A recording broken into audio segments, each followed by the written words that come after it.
2022년 5월 29일 나누는 교회 주일 예배를 하나님께 드리겠습니다. 찬양합니다.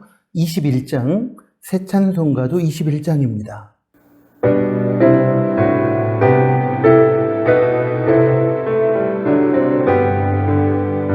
다 찬양하여라 전능과 창조의 주께 내어나 주 찬양 영광과 구원의 주님 성도들아 주 앞에 이제 나와 즐겁게 찬양하여라 다 찬양하여라 놀라운 만유의 주님 포근한 날개 밑을 품어 주시는 주님 성도들아 주님의 뜻 안에서 내 소원 다 이루리라 다 찬양하여라 온 몸과 마음을 바쳐 이 세상 만물이 주 앞에 다 나와 찬양 성도들아 기쁘게 소리 높여 영원히 찬양하여라. 아멘.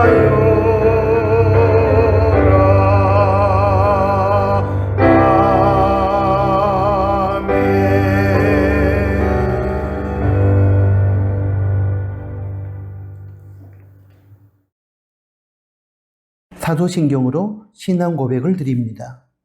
전능하사 천지를 만드신 하나님 아버지를 내가 믿사오며 그 외아들 우리 주 예수 그리스도를 믿사오니 이는 성령으로 잉태하사 동정녀 마리아에게 나시고 본디오 빌라도에게 고난을 받으사 십자가에 못 박혀 죽으시고 장사한 지 사흘 만에 죽은 자 가운데서 다시 살아나시며 하늘에 오르사 전능하신 하나님 우편에 앉아 계시다가 저리로서 산자와 죽은 자를 심판하러 오시리라.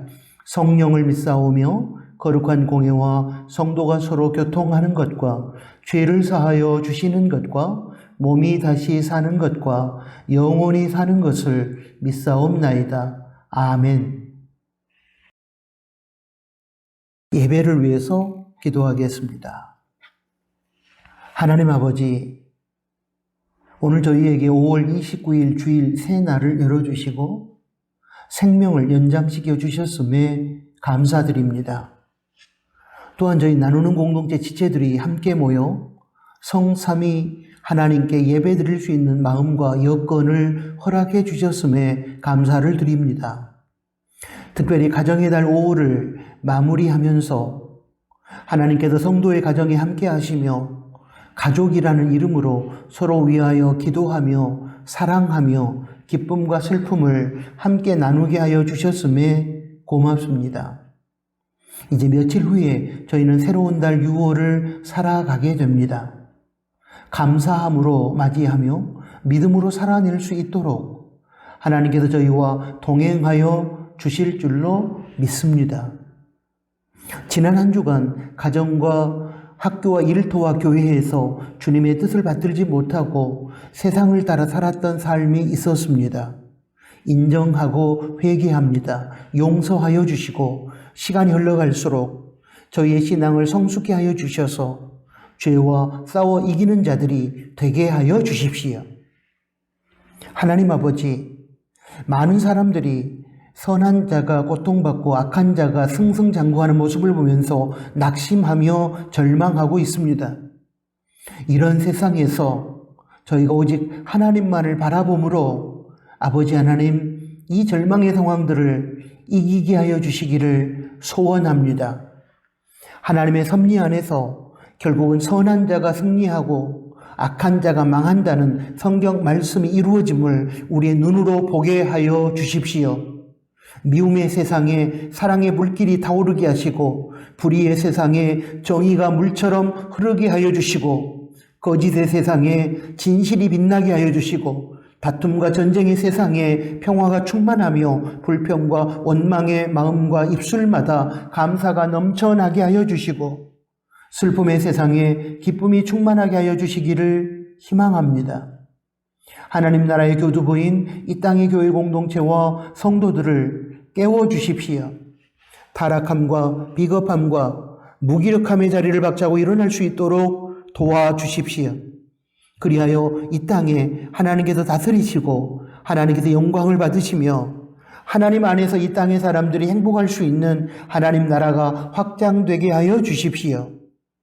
6월 1일 수요일에 실시되는 지방선거와 국회의원 보궐선거를 통해서 하나님 마음에 합한 성실한 일꾼들이 선출되게 하여 주시고 저희가 소중한 한 표를 바르게 행사하게 하여 주십시오.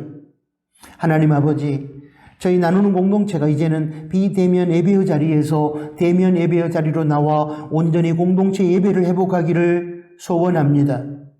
비대면 예배의 자리에 있는 성도들을 불러주십시오. 또한 토요 새벽 기도회에 성도들이 적극적으로 동참하여 기도하게 해 주시고 기도를 통한 하나님의 능력을 체험케 하여 주십시오. 경건 생활을 통하여 예수님의 성품을 닮아가게 하여 주시고 온 교우들이 흩어지는 교회로서 삶의 자리에서 믿음으로 살아 세상을 이기고 하나님의 영광을 돌리게 하여 주십시오. 하나님 아버지, 이 시간 예배의 모든 순서와 과정을 주님께 부탁합니다. 말씀으로 찾아오신 하나님 앞에서 말씀을 전하는 자나 듣는 자 모두가 겸손하게 하시고 하나님의 말씀 앞에 마음의 문을 열고 아멘으로 화답하며 그 말씀에 순종하게 하여 주십시오. 예수님의 이름으로 기도드립니다. 아멘.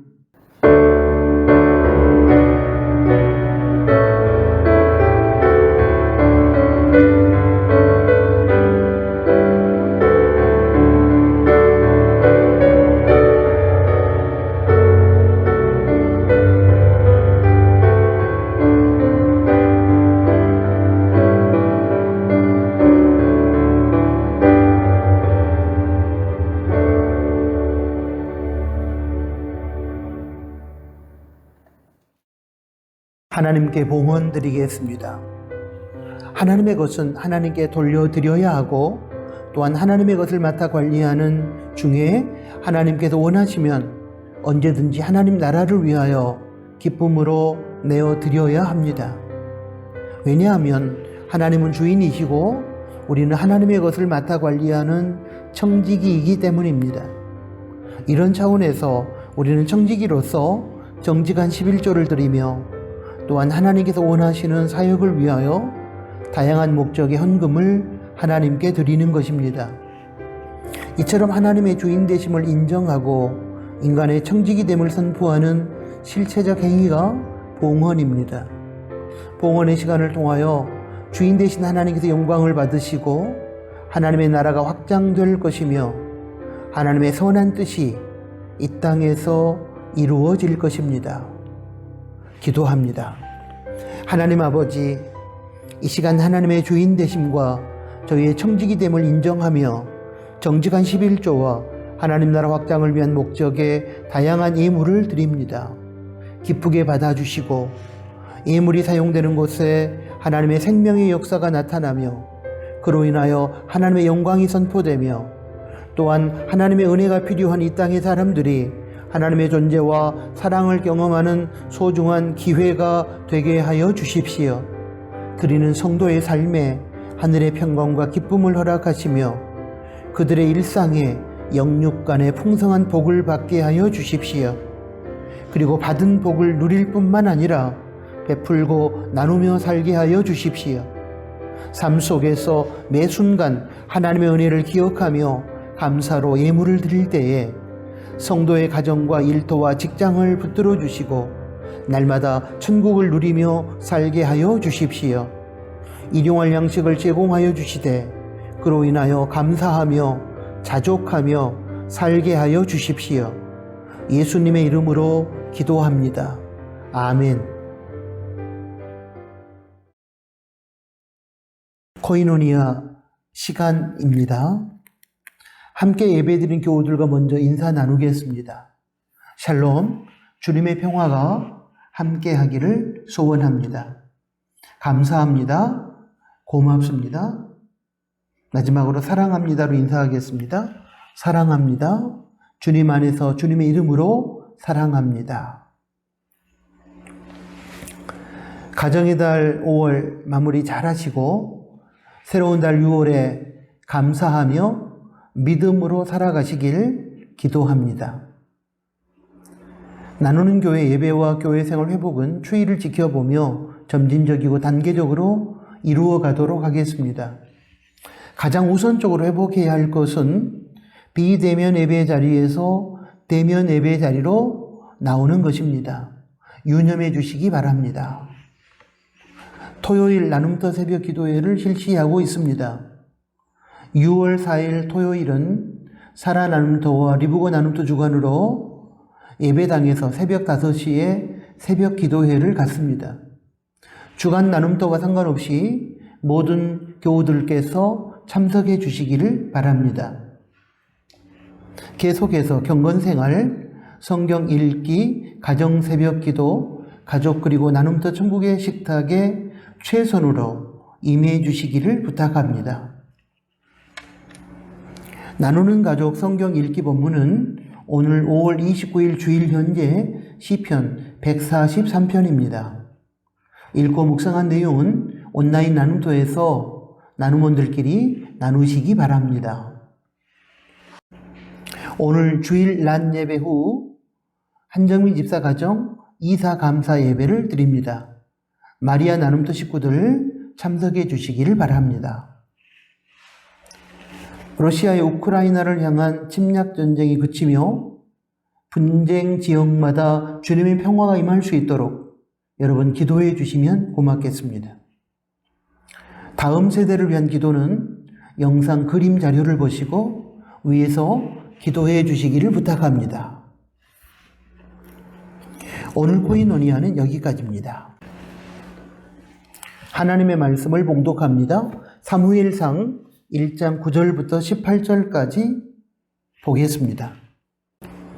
그들이 실로에서 먹고 마신 후에 한나가 일어나니 때에 제사장 엘리는 여호와의 전 문설주 곁 그 의자에 앉았더라.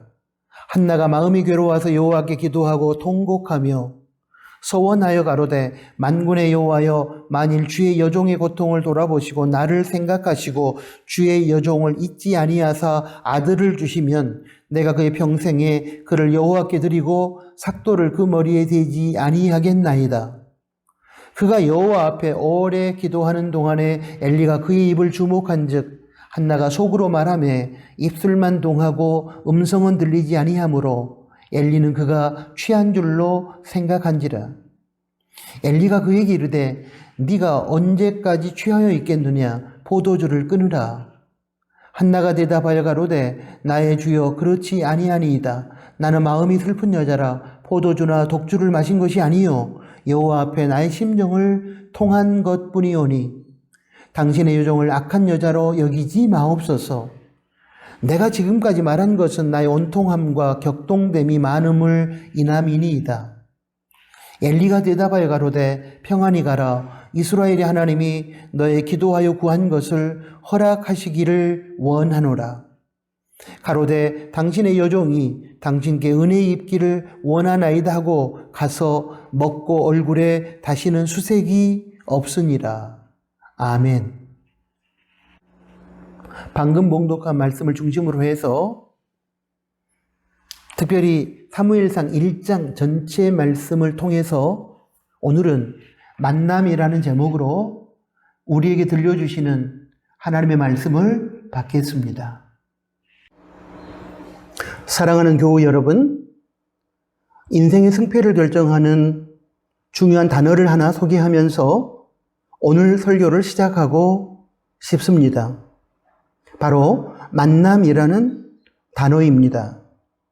인생은 어차피 혼자서 살아갈 수 없는 존재이므로 누군가 또는 무엇과의 만남을 통해서 삶의 이야기를 써내려 갑니다. 누구를 만나고 무엇을 경험하며 그런 속에서 어떻게 반응하느냐에 따라서 인생의 승패가 결정되는 것입니다. 순천이 나온 동화 작가 고 정채봉 씨가 쓴 에세이집에 만남이라는 글이 있습니다. 거기서 작가는 여러 가지 만남에 대하여 이야기합니다. 그는 가장 잘못된 만남으로 생선 같은 만남을 말합니다.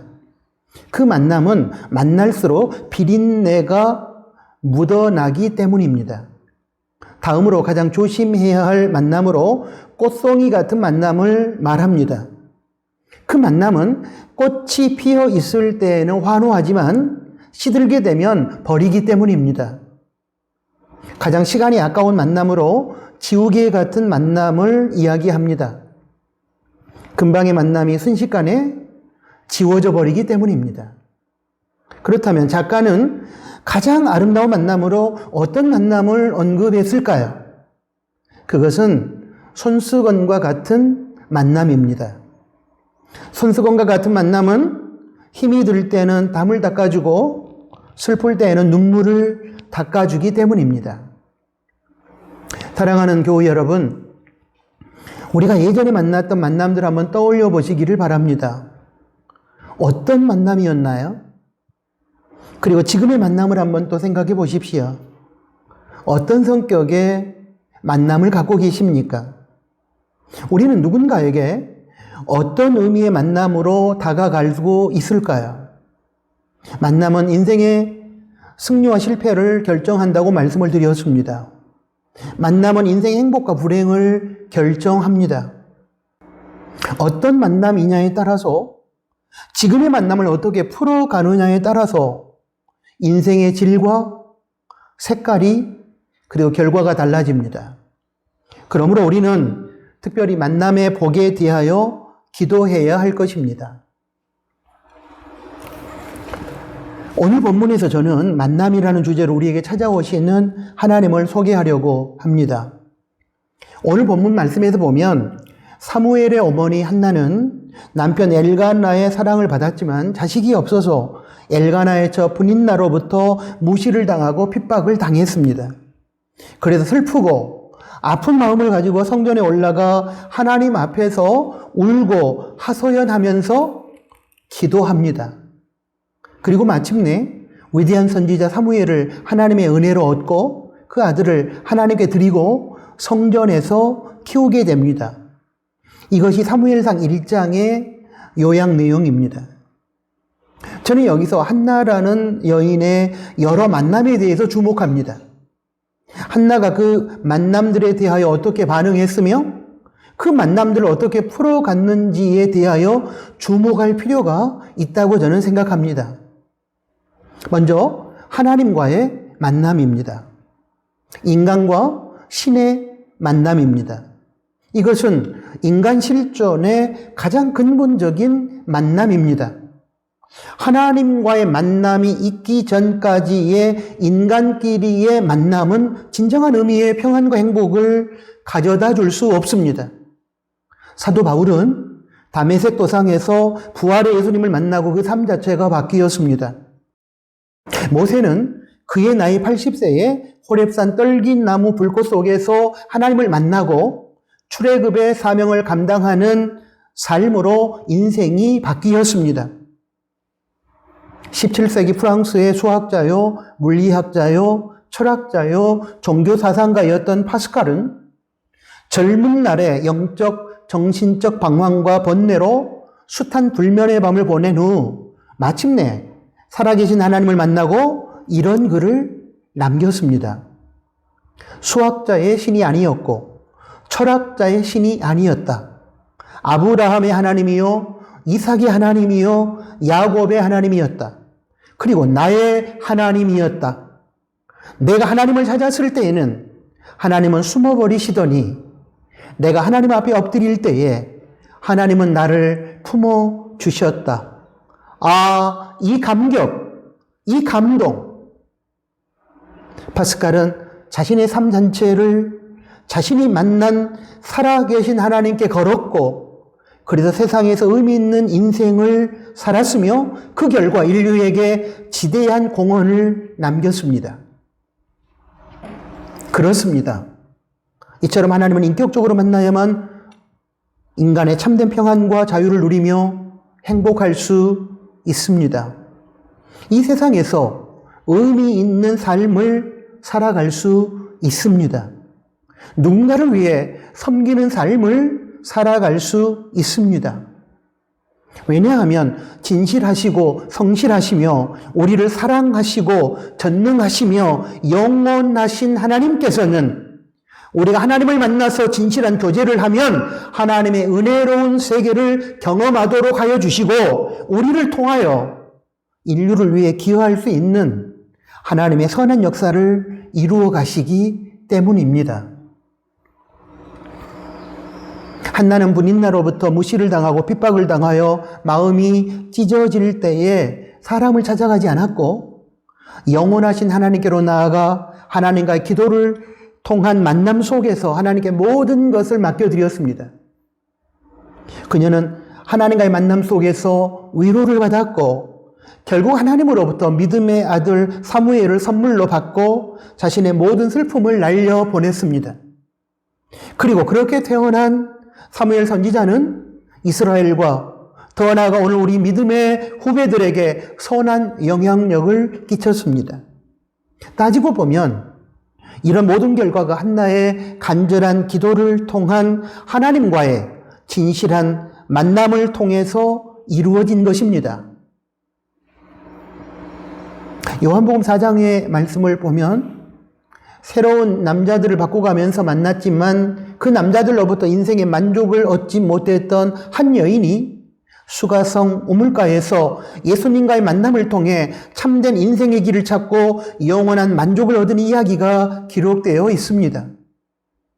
함께 우리 그 이야기를 나누면서 참된 기쁨과 평화와 만족이라고 하는 것이 사람과의 만남에서 주어지는 것이 아니라 하나님과의 만남, 예수님과의 만남에서 주어진다는 사실을 확인하는 기회가 되었으면 좋겠습니다. 예수님께서 제자들을 데리시고 사마리아 지경을 통과할 때에 수가성 우물가에서 한 여인을 만나게 되었습니다. 그때 예수님은 이 여인이 어떻게 인생을 살았는지, 지금 어떤 처지에 놓여 있는지를 잘 알고 계셨습니다. 사마리아 여자는 세상이 주는 욕망 충족을 위하여 5번이나 결혼을 했습니다. 성경이 상세하게 기록하고 있지는 않지만 아마도 다양한 종류의 남자들을 만나 함께 살았을 것입니다. 예를 들면 돈 많은 남자, 외모가 잘생긴 남자, 명예가 있는 남자, 지위가 높은 남자, 공부를 많이 한 남자를 만나서 차례로 결혼을 했을지도 모릅니다. 아니면 쾌락에 눈이 어두워 사람답지 못한 남자를 만나서 살림을 차렸을 수도 있었을 것입니다. 그런데 문제는 이 여인이 어떤 남자와의 만남을 통해서도 만족하지 못했고 행복을 찾지 못했다는 사실입니다. 그래서 마지막으로 지금 또 다른 조건을 가진 5번째 남자와 살고 있는데도 여전히 만족이 없었습니다. 인생의 의미를 찾을 수 없었습니다. 이처럼 남편을 5번이나 바꾸면서 살아온 그녀의 문란한 생활 때문에 그녀는 동네 사람들로부터 인간 취급을 받지 못하고 무시당했을 것입니다. 사람들로부터 비난과 조소를 받고 고통의 세월을 보냈을 것입니다. 사마리아 여인은 동네에서 비난의 대상이었지 칭찬의 대상은 결코 아니었습니다. 그런데 이러한 사마리아 여인이 수가성 우물가에서 예수님을 만났습니다. 그리고 지금껏 살아온 자신의 모든 삶을 훤히 알고 계시는 주님을 만나고 난 후 그녀는 변화되었습니다. 예수님은 사마리아 여인을 무시하거나 멸시하지 않으셨습니다. 그녀를 만나주셨고 그녀를 인격적으로 대하면서 그녀와 따뜻한 이야기를 나누셨습니다. 그녀와의 대화 속에서 예수님은 그녀의 답답했던 마음을 진단하여 주셨고 인생의 참된 행복과 만족이 무엇인가를 가르쳐 주셨습니다. 그리고 예수님께서는 사마리아 여인의 일시적인 육신의 목마름, 갈증이 아니라 영원한 영적인 목마름, 그 갈증을 해결하여 주셨습니다. 인생의 참된 의미와 행복과 만족은 사람이나 세상에 썩어질 것들과의 만남을 통한 세속적인 욕망의 충족에서 주어지는 것이 아니라 하나님과의 만남을 통한 영적 목마름을 해결받을 때에 주어지는 것임을 예수님께서는 가르쳐 주셨고, 사마리아 여인은 예수님을 만나 예수님을 구세주로 영접함으로 그녀의 영적이고 근원적인 목마름, 그 갈증을 해결받게 되었습니다. 이에 사마리아 여인은 물동이를 버려두고 마을로 달려가 동네 사람들에게 예수님을 증거합니다. 예수님을 만난 후 전에는 부끄러운 자신의 삶 때문에 사람들을 만나는 것이 두려워서 피했으나 이제는 동네 사람들을 적극적으로 찾아가 그들에게 예수님을 증거하는 사람으로 완전히 변화되었습니다.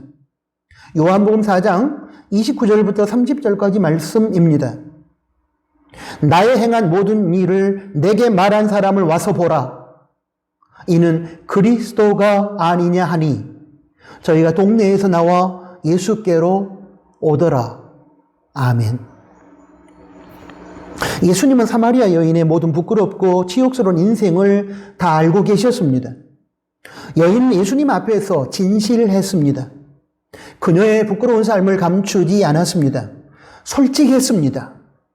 예수님은 그런 그녀를 꾸짖지 않으시고 은혜를 베풀어 주셨습니다. 그녀의 죄를 용서해 주셨습니다. 그녀의 근원적인 목마른 갈증을 해결하여 주셨습니다.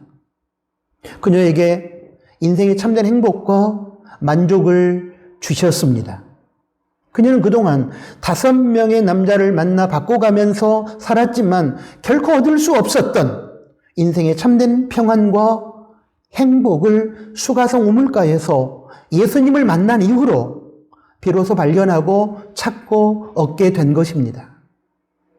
멸시당했던 사마리아 여인의 부끄러운 인생이 예수님을 만난 이후로 완전하게 바뀐 것입니다. 사랑하는 교우 여러분, 기억해 주십시오. 하나님과의 진실한 만남만이 저와 여러분을 살릴 수 있습니다. 저와 여러분을 회복시킬 수 있습니다. 저와 여러분을 변화시킬 수 있습니다. 저와 여러분을 치유할 수 있습니다. 우리를 행복하게 할 수 있습니다. 어쩌면 우리의 신앙과 삶에 기쁨이 없고 의미가 없는 이유는 우리의 하나님과의 만남이 형식적이거나 거짓되기 때문인지 모릅니다. 교회에 출석하고 종교 활동을 한다고 할지라도 하나님을 진짜로 만나 인격적으로 교제하지 못한다면 그 신앙은 실제적으로는 하나님과 상관이 없는 허망한 것이 되고 마는 것입니다. 이런 차원에서 우리의 시급한 과제 중에 하나는 형식적인 신앙생활을 이제는 내려놓고 하나님과의 진실하고 인격적인 만남을 통한 참되고 영적인 교제를 회복하는 것이라고 저는 생각합니다. 하나님과 인간의 만남은 가장 기본적으로 기도와 말씀을 통해서 이루어집니다. 예수님과의 만남도 예수님께서 승천하신 이후 성령님 안에서 기도하고 말씀을 듣고 읽고 묵상하는 과정 속에서 이루어집니다. 우리가 예수님의 이름으로 하나님께 기도하게 되면 하나님 아버지를 만날 수 있습니다. 예수님의 십자가는 인간의 죄로 인해 단절된 하나님과 인간 사이를 연결해주는 다리와 같습니다. 예수님은 죄로 인해 끊어진 하나님과 인간의 사이를 연결하여 화해시켜 주기 위하여 십자가에서 피 흘려 죽으셨습니다. 그러므로 우리는 예수님을 통해서만, 십자가를 통해서만 하나님과의 진정한 만남을 이룰 수 있습니다. 예수님의 이름으로 기도함으로 이루어진 하나님과의 진실한 만남이 우리의 인생과 세상의 역사를 긍정적으로 변화시켜 나가는 것입니다. 또한 하나님과의 만남은 말씀을 중심으로 이루어집니다. 누차 말씀드렸듯이 하나님은 영으로 존재하시기에 예수님 당시를 제외하고는 우리와 같은 형체를 가진 모습으로 찾아오시는 것이 아니라 말씀으로 찾아오십니다. 그때 우리가 하나님의 말씀을 듣고 인정하고 수용하면 하나님과의 만남이 이루어지는 것입니다. 특히 신약시대 예수님께서 부활하셔서 승천하신 이후로는 더더욱 하나님께서는 말씀으로 찾아오셔서 성도들을 만나 주십니다. 다메섹 도상의 바울에게도 부활하신 예수님께서 말씀으로 찾아오셔서 만나 주셨고, 말씀으로 찾아오신 예수님을 만난 이후 바울은 율법 종교였던 유대교를 벗어버리고 예수님 안에서 은혜의 하나님을 전하고 증거하는 새로운 사명의 삶을 살 수 있게 되었음을 우리는 익히 알고 있습니다. 이처럼 하나님을 기도와 말씀을 통해 진실하게 만나게 되면 인생이 근원적으로 바뀌게 됩니다. 기도와 말씀을 통해 하나님을 만난 사람들을 통해 하나님께서는 세상의 역사를 발전시켜 나가고 하나님의 나라를 확장시켜 나가는 것입니다. 그러기에 성경은 가장 기본적인 경건생활의 양대 기둥으로 기도와 말씀을 제시하고 강조하고 있는 것입니다. 이런 차원에서 우리 나누는 가족 모두에게 기도와 말씀을 중심으로 하는 하나님과의 실제적이고 인격적인 만남이 회복되고 그 만남이 더 활성화될 수 있기를 희망합니다. 다음으로 사람과의 만남입니다. 한나와 그의 남편 엘가나와의 만남은 선하고 좋은 만남이었습니다. 그러나 엘가나의 첫 분인나와의 만남은 한나에게 있어서는 악하고 나쁜 만남이었습니다. 사람 사이 이러한 두 가지 종류의 만남을 본문에서 보면서 먼저 우리 서로의 만남이 서로에게 좋은 만남이 될 수 있기를 희망합니다. 서로의 믿음을 세워주고 서로에게 유익이 되는 만남이 되어야 할 것입니다. 디모데후서 2장 22절 말씀에 이런 내용이 있습니다. 또한 네가 청년의 정욕을 피하고 주를 깨끗한 마음으로 부르는 자들과 함께 의와 믿음과 사랑과 화평을 좇으라. 이 말씀의 주제도 성도 간의 만남이 하나님께서 기뻐하시는 선하고 거룩한 만남이 되어야 한다는 것입니다. 순수한 믿음으로 하나님을 섬기며 하나님 나라의 가치를 추구하는 거룩한 사람들과 만나 교제를 나누라는 것입니다. 그러한 만남이 영적이고 거룩하며 선하고 좋은 만남이라는 것입니다. 이런 차원에서 우리는 우리 일생 가운데 찾아오는 모든 만남이 하나님의 뜻 안에서 하나님께서 기뻐하시는 선한 만남이 되도록 기도해야 할 것입니다.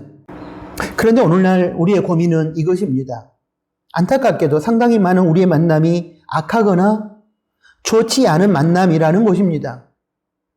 한나는 분인나와의 좋지 않은 만남 때문에 아팠고 슬펐고 고통스러웠습니다. 이처럼 누군가의 만남 속에서 직접적으로 그 누군가를 아프게 하고 상하게 하고 고통스럽게 만드는 만남은 첫 번째로 좋지 않는 만남의 모습입니다. 그 인생은 하나님 앞에서 가장 불쌍하고 실패한 인생일 것이며 저주받은 인생일 것입니다. 좋지 않은 만남이라고 제가 생각하는 두 번째는 사람을 자신의 이익을 위해 도구나 수단으로 이용하기 위한 만남입니다. 그리고 세 번째로 제가 생각하는 좋지 않은 만남은 모이면 다른 사람을 험담하고 비난하고 정죄하는 만남입니다. 이러한 좋지 않은 만남은 일단은 속히 끊고 단절해야 합니다. 미련을 두고 신속히 끊지 못하게 되면 잘못된 만남으로 인한 불행을 자초하게 됩니다. 그러나 문제는 좋지 않은 만남이지만 쉽게 끊어낼 수 없는 운명과도 같은 만남이 있다는 것입니다. 오늘 본문에 기록된 한나와 분인나와의 만남이 그런 경우입니다. 이 경우에는 한 가족으로 엮어져 있기 때문에 끊는다고 끊어지는 것이 아닙니다. 한나와 분인나는 한 남자의 두 여자로서 어쩔 수 없이 한 집에서 살 수밖에 없는 운명입니다. 이런 경우에 과연 이러한 좋지 않은 만남을 어떻게 풀어가야 우리가 하나님께 영광을 돌릴 수 있고 승리할 수 있을까요? 여기에 대한 답이 오늘 설교의 가장 중요한 핵심 주제 중에 하나가 될 것입니다. 대부분의 경우에 잘못된 만남으로 인하여 찾아온 고통과 아픔 앞에서 혈과 육의 차원, 인간적인 차원으로 반응하고 풀어갑니다. 시기하고, 질투하고, 미워하고, 불평하고, 원망하고, 좌절하고, 분노하고, 보복하고, 받은 대로 똑같이 갚아주고 하는 모든 반응은 세속적이고 인간적입니다. 그것은 바로 혈과 육이라는 인간적인 방법으로 잘못된 만남을 풀어가려는 사람들의 모습입니다. 한나는 분인나와의 잘못된 만남으로 인하여 고통스러웠지만 그 문제를 풀어가는 방식은 철저하게 영적이었습니다. 한나는 분인나와의 잘못된 만남으로 인해 찾아온 고통과 아픔을 송두리째 가지고 사람을 찾아가지 않았고 스스로 보복하려고 하지도 않았습니다. 대신에 그 문제를 가지고 하나님 앞으로 나아갔습니다. 하나님을 만나기 위하여 성전에 올라간 것입니다. 그리고 하나님 앞에서 통곡하며 하소연했습니다. 모든 억울함과 속상함을 하나님 앞에 쏟아 부었습니다. 하나님께 모든 것을 맡기고 기도한 것입니다. 그러한 한나에게 하나님은 선물을 주셨습니다. 바로 사무엘이라는 아들이었습니다. 한나가 정실 부인으로서 아들을 낳지 못함으로 인하여 첫 분인나로부터 무시를 당하고 그로 인하여 고통스러웠기 때문에 이제 하나님께서 한나의 기도를 들으시고 아들을 주심으로 한나의 억울함과 슬픔과 고통은 사라졌습니다. 하나님께 기도함으로 맡기면, 영적으로 임하면 하나님께서 분인나와의 잘못된 만남 속에서도 한나에게 결국 승리의 노래를 부르게 하여 주시는 것입니다. 가수 노사연이 부른 만남이라는 노래를 많은 사람들이 좋아합니다. 그 노래의 첫 구절, 우리 만남은 우연이 아니야라는 가사가 저는 성경적이라고 생각합니다. 그렇습니다. 하나님과의 만남도, 사람들과의 만남도 결코 우연은 아닙니다. 모든 만남에는 하나님의 선한 뜻이 담겨 있습니다. 우연처럼 보이지만 실상은 하나님의 뜻과 섭리 가운데 이루어진 사람 사이의 아름답고 복된 만남 하나를 여러분에게 소개하고 싶습니다. 이 땅의 일반 역사 속에서 실제했던 아름답고 복된 만남입니다. 이 땅을 살아가면서 맞이하게 되는 사람 사이의 우리 만남이 그러한 만남이 될 수 있기를 희망하면서 소개하겠습니다. 영국의 수상을 지낸 윈스턴 처칠과 페니실린을 개발한 알렉산더 플레밍과의 만남인데 아마 여러분 많은 분들이 알고 계실 것입니다. 처칠과 플레밍의 아름다운 만남과 그 만남의 복된 결과에 대한 일화를 여러분 한번 읽어드릴 테니 들어보시기 바랍니다. 영국에서 있었던 이야기다. 귀족의 아들이 시골에 놀러 갔다가 호수에서 수영하던 중 발에 쥐가 나서 죽을 위기에 처했다. 인근 밭에서 일을 하던 농부의 아들이 급히 달려와 그를 구해주었다. 귀족의 아들은 자신의 생명을 구해준 시골 소년과 친구가 됐다. 신분의 차이에도 상관하지 않고 편지를 주고받으며 우정을 꽃피워나갔다. 어느덧 13살이 된 시골 소년이 초등학교를 졸업하자 귀족의 아들은 시골에 있는 친구를 돕기로 결심하고 아버지를 졸라 그를 런던으로 데려왔다. 그 후 시골 소년은 런던에서 의과대학을 다니게 됐고 열심히 연구에 매진한 결과 푸른 곰팡이를 이용한 페니실린이라는 기적의 약을 발명했다. 이 소년이 바로 1945년 노벨 의학상을 수상한 알렉산더 플레밍이다. 그의 학업을 도와준 귀족 소녀는 후에 세계 2차 대전에 참전했다가 폐렴에 걸려 목숨이 위태로운 상황을 맞았다. 당시의 폐렴은 불치병에 가까운 무서운 병이었다. 폐렴에 걸려 죽을 위기에 처했던 그에게 알렉산더 플레밍이 발명한 페니실린이 급송돼 그는 생명을 건질 수 있었다. 시골 소년이 2번이나 생명을 구해준 귀족 소년은 다름 아닌 영국의 수상이 된 윈스턴 처칠이었다. 윈스턴 처칠과 알렉산더 플레밍의 역사적인 만남과 우정은 이렇게 시작됐다.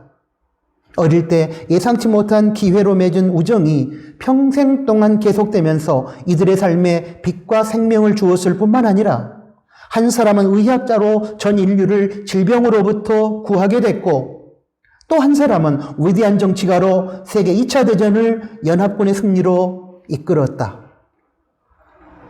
그렇습니다. 힘든 인생길에서 이런 만남을 갖고 살아갈 수만 있다면 이 세상은 여러분 살아볼 만한 가치가 있지 않을까요? 그러므로 사람 사이에 우리의 만남이 아름답고 복된 만남이 될 수 있기를 여러분 기도하셔야 합니다. 또한 우리가 누군가에게 복되고 아름다운 만남의 대상이 될 수 있도록 최선을 다해서 노력해야 합니다. 성경 속에서도 아름답고 복된 만남을 찾아볼 수 있습니다. 다윗과 사울왕의 아들로서 왕위 계승권자였던 요나단과의 우정의 만남입니다. 요나단은 자신이 다음 왕위를 물려받을 수 있는 위치에 있었지만 다윗에게 그 자리를 양보했으며 자신의 아버지 사울왕이 다윗을 죽이려 할 때도 살 길을 열어주었고 또한 다윗은 나중에 왕이 되었을 때에 요나단의 장애를 가진 아들 르비보셋을 왕자처럼 대우하며 보살펴 주었습니다. 인간 사이에 가장 아름다운 우정을 보여주는 그들의 만남은 오늘 우리들에게 신실한 도전이 됩니다. 정말로 이런 만남을 가지고 살아갈 수만 있다면 얼마나 우리 인생이 행복할까요? 사람 사이의 좋은 만남은 우연히 또는 저절로 이루어지는 것이 아닙니다. 먼저는 하나님께 기도하고 다음으로 자신이 먼저 누군가에게 좋은 만남이 되기 위해서 노력하고 솔선수범해야 하는 것입니다. 예전에 저희 막내딸이 순천에서 고등학교를 다닐 때 생일을 맞았는데 친구들이 정말 많은 선물을 해주었습니다. 그래서 제가 딸에게 야, 우리 딸 인기가 대단하구나 라고 말했는데 제 말에 대해서 딸이 이렇게 대답했습니다. 아빠, 제가 이렇게 많은 선물을 받기까지 제가 친구들에게 얼마나 잘하고 잘 섬겼겠어요. 그 말을 듣고 저는 그래, 딸의 말이 맞구나 라고 동의했습니다. 성경의 진리가 바로 그것이 아닙니까? 섬김받기 원하거든 먼저 섬겨라. 그렇습니다. 누군가가 나에게 잘해주기를 원한다면 내가 먼저 누군가에게 잘해주고 누군가로부터 내가 섬김받기를 원한다면 내가 먼저 누군가를 섬겨주는 것이 예수님께서 우리에게 가르쳐 주신 황금률이지 않습니까? 만남도 마찬가지입니다. 좋은 만남을 원한다면 내가 먼저 누군가를 위한 좋은 만남의 대상이 되어야 합니다. 좋은 만남의 대상을 원하면서도 정작 자기 자신은 누군가를 위한 좋은 만남의 대상이 되기 위한 인격이나 마음을 준비하지 않는다면 절대로 좋은 만남은 찾아오지도 이루어지지도 않을 것입니다. 이런 차원에서 우리는 사람 사이의 좋은 만남을 위하여 첫 번째는 하나님께 기도하고 두 번째는 내가 먼저 누군가를 위한 좋은 만남의 대상이 되기 위하여 인격과 마음을 준비하는 일에 최선을 다해 노력해야 할 것입니다. 사랑하는 교회 여러분, 만남이란 정말로 소중합니다.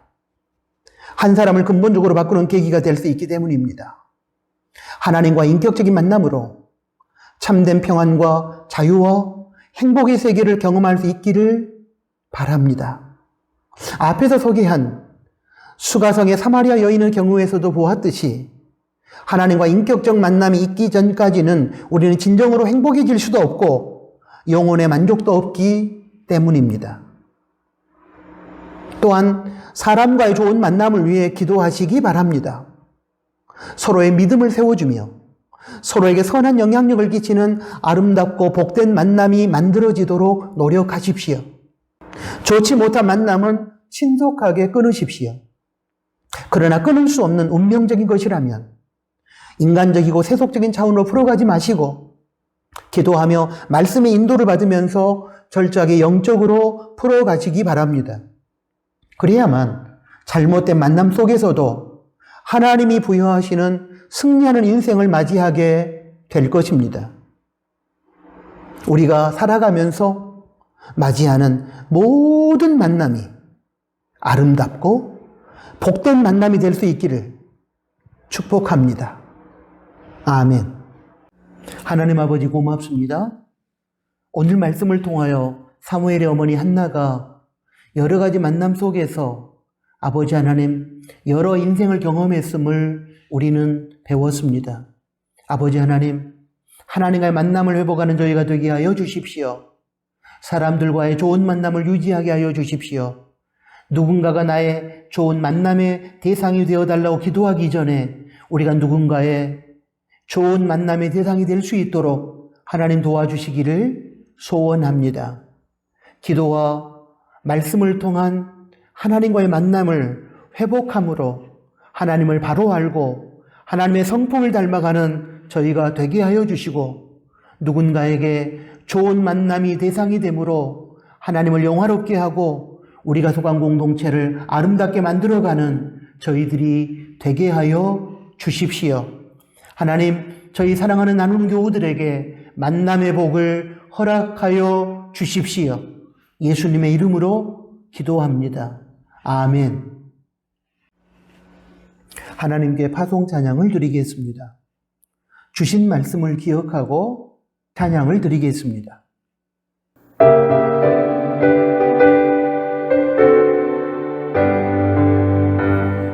내가 잠우지 않은 예수 나의 상처 입으신 병을 불쌍하게 여기사 위로하여 주시니 기쁘신 나의 좋은 친구 내가 의지하는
기도하겠습니다. 이제는 우리 구주 예수 그리스도의 은혜와 하나님 아버지의 크신 사랑하심과 성령 하나님의 위로, 교통, 충만, 동행하심이 오늘 주신 하나님의 말씀을 듣고 하나님과의 인격적인 만남, 사람 간의 좋은 만남을 위하여 기도하며 누군가의 좋은 만남이 되어주기 위하여 인격과 마음을 준비하며 그 만남을 통해서 하나님께 영광을 돌리고 우리 모두가 행복할 수 있기를 소원하는 사랑하는 나누는 가족들 머리 위에 이제로부터 영원토록 항상 함께 계실지어다. 아멘.